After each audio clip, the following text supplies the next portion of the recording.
ఆడోళ్ళకి ఓట్లు ఎక్కువ, అందుకే ఆడోళ్ళకి ఎక్కువ చేస్తున్నారు, మగవాళ్ళకి ఏమి ఇట్లేదు అంటున్నాడు. అదే మగవాడు చక్క ఇప్పి తిరుగుతాడు, ఆడమని తిరగలేదు కదా. అబ్బా ఇప్పుడు ఫ్రీ బస్సులో ఆడోళ్ళదే మొత్తం రాజ్యం అయిపోయింది.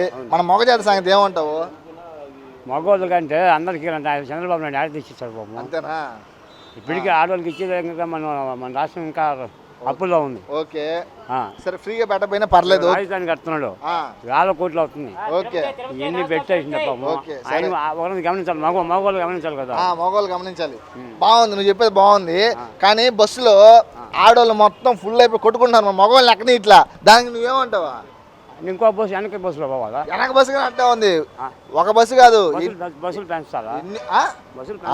అది మెయిన్ మ్యాటర్, బస్సులు పెంచాలా. బస్సులు పెంచాలి. ఇప్పుడు ఫ్రీ బస్సు వల్ల మగవాళ్ళు డ్యూటీలు పోయేవాళ్ళు, ఆఫీసు పోయేవాళ్ళు టైంకి వెళ్ళాలా, 9-10 గంటలు ఎక్కుతారు. అప్పుడు ఫుల్గా ఉంటారు. అప్పుడు ఏం చేయాలి చెప్పు? ఇప్పుడు అవసరం అయితే కదా బస్సులు ఎక్కుతాయి. అవును, ఉచితమైన ఎక్కేస్తారు, ఏడకంటే బాగు కదా.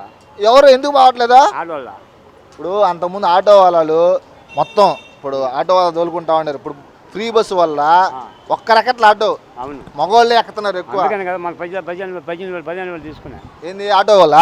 ఆటో వాళ్ళకి నేను ఇప్పుడు గవర్నమెంట్ తరఫున మాట్లాడట్లేదు. నేను గవర్నమెంట్ మంచిదే, నేను చెడ్డది నేను చెప్పట్లా, గవర్నమెంట్ గా నేను చెప్పేది. మన మగ జాతికి ఏం చేసింది? మగ జాతికి ఏం ఇంట్లో ఇప్పుడు మన భార్యకి ఇస్తారు డబ్బులు, ఇంకా నీకు కూడా ఆయన ఆర్డర్ ఇచ్చిస్తారు పాపం.